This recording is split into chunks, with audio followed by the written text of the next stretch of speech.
नमस्कार प्यारे बच्चों, अब तक हम आप लोगों को मीराबाई जी की पदावली पढ़ा रहे थे। पदावली कई भाग में हमने उसको पढ़ाया है, लगभग मान के चलिए 5-6 भाग में। तो छोटा छोटा करके पढ़ाने से हमें लगता है कि ज़्यादा अच्छा भी होगा। आप लोगों को थोड़ा थोड़ा पढ़ाएंगे तो उबल भी नहीं महसूस होगी और इससे समझ में भी आ जाएगा। और हम सोच रहे हैं कि पढ़ाने चल रहे हैं। अब ये पहला ही अध्याय है, कबीरदास की साखी थी। संत कबीरदास जी की साखी है और इस साखी में लगभग 15 साखियाँ हैं, दोहे हैं, ठीक है। और इस 15 दोहे को हम सोच रहे हैं कि 3-3 दोहा करके 5 भागों में इसको बढ़ा दें, ठीक है। तो पहले भाग में 3, दूसरे भाग में 3, ऐसे करके 5 भाग में जो है हम इसको आप लोगों को प्रोवाइड कराएंगे। यूट्यूब पर भी रहेगा और फेसबुक पर भी रहेगा। तो ठीक है, हम चलते हैं अपने पॉइंट पर, साखी की ओर। ये पहला अध्याय हम पढ़ा रहे हैं साखी का, संत कबीरदास जी का। पहला दोहा जो है वो है कि सतगुरु हम सूत्री कर एक कहा पर संग बरसा बादल प्रेम का बीज गया सब अंग कबीरा बीज गया सब अंग। तो एक एक दोहे का अर्थ आप लोग देखते चलिएगा। ये दोहा है प्रस्तुत साखी हमारी पाठ्य पुस्तक हिंदी के साखी नामक शीर्षक से लिया गया है। इसके रचयिता कौन है? संत कबीरदास जी। इसमें देखेंगे कह रहा है कि सतगुरु हमसु रीझ कर, सतगुरु हमसु। प्रस्तुत साखी में कबीरदास जी कहते हैं कि जो सद्गुरु है वो हमसे क्या होकर के, हमसु अर्थात हमसे रीझ कर, अर्थात हम पर प्रसन्न होकर के एक कहा प्रसन्न, एक ज्ञान की बात बताए, एक ज्ञान की बात बताए। प्रस्तुत साखी में कबीरदास जी कहते हैं कि जो सद्गुरु है वो हमसे प्रसन्न होकर के, अर्थात हमसे प्रसन्न होकर के एक ज्ञान की बात बताई।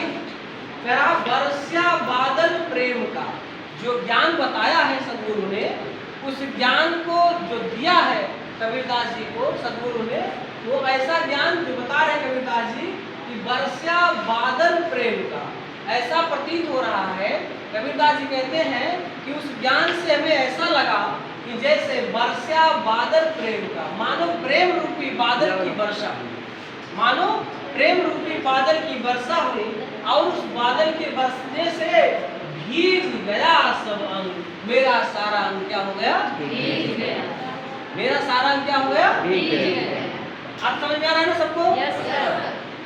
देखिए यहाँ लिखा भी गया है, यहाँ देखेंगे लिखा गया है, इसका अर्थ आप देख लेंगे।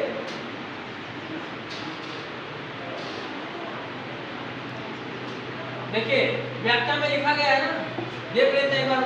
संत कबीरदास जी कहते हैं कि गुरु की महत्ता का वर्णन करते हुए सद्गुरु हमसे, देखिए मैंने क्या कहा, हमसे प्रसन्न होकर, हमसे प्रसन्न होकर जो ज्ञान का उपदेश दिया, ज्ञान की बात हमसे बताई ना, उस उपदेश के कारण हमारा हृदय, देखिए उस उपदेश के कारण ही हमारे हृदय में ईश्वर के प्रति सच्चा प्रेम प्रकट हुआ।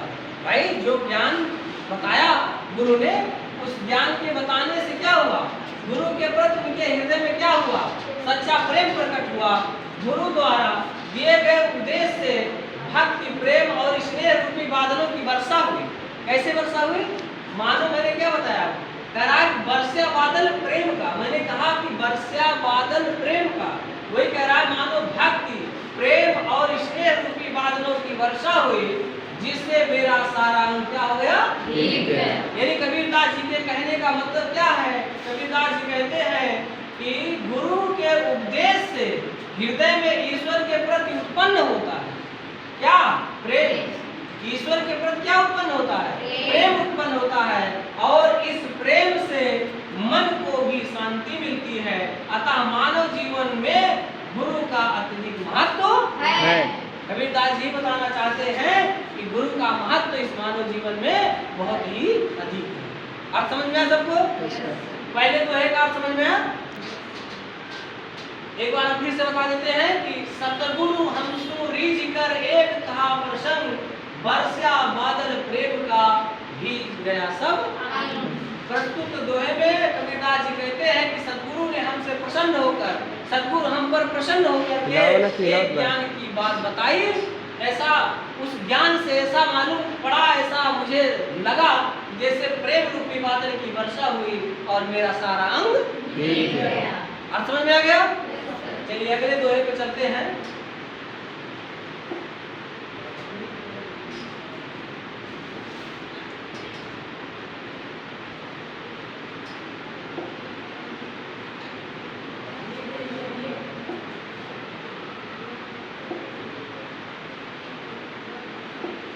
चलिए देखते हैं दूसरी साखी है। कबीरदास जी क्या कह रहे हैं, ध्यान समझिएगा कि राम नाम के पट तरे देवे को कछु नाही, ज्ञान गुरु संतोषिए हौस रही मन माही। कबीरा हौस रही मन माही। ध्यान दीजिएगा, अर्थ समझिएगा बहुत अच्छे से, बहुत ही बढ़िया दोहा कबीरदास जी के द्वारा लिखा गया है। आप सब लोग कबीरदास जी से प्रेम करने वाले विद्यार्थी भी और लोग भी जो कबीरदास को पढ़ना चाहते हैं, सुनना चाहते हैं, वो जरूर सुने इस दोहे के अर्थ को। कबीरदास जी ने कहा है कि राम नाम के पट तरे, पट तरे का मतलब समान, पट तरे का मतलब समान, समतुल्य, बराबर कह सकते हैं।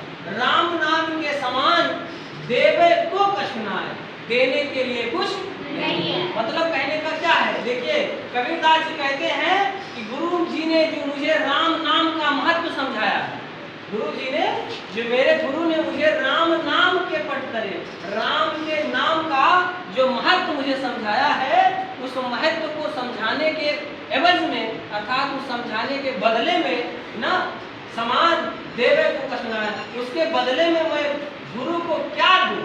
देवे को कछु नाहि, देने को मेरे पास कुछ नहीं है। मतलब मेरे गुरु ने जो मुझे राम नाम की महत्ता को बताया है, उस राम नाम की महत्ता के बदले मैं अपने गुरु को क्या दूं ना, क्या दूं? क्या ले गुरु संतोषी हौस रही मन माही। मैं अपने गुरु को क्या दे करके संतुष्ट करूं? ये हौसला, हौस माने इच्छा, इच्छा कह सकते हैं, चाह कह सकते हैं, अभिलाषा। ये अभिलाषा मेरे मन में बनी हुई है। मैं अपने गुरु को क्या दे करके, कौन सी ऐसी वस्तु दूं जो राम नाम के बराबर हो, ये इच्छा मेरे मन में बनी हुई। देखिए आप देखिएगा, यहाँ लिखा भी गया है, कहा है संत कबीरदास जी कहते हैं कि मेरे गुरु ने जो राम नाम का महत्व समझाया है वो अमूल्य है। इस अमूल्य ज्ञान के बदले मैं अपने गुरु को दक्षिणा स्वरूप क्या दूं? मैंने भी बताया ना कि बदले में जो राम नाम का महत्व समझाया, उसके बदले में मैं क्या दूं जिससे मुझे संतोष की प्राप्ति हो, अर्थात राम नाम के तुल्य मेरे पास कुछ भी नहीं है। मेरे मन में गुरु को गुरु दक्षिणा देने की प्रबल इच्छा है।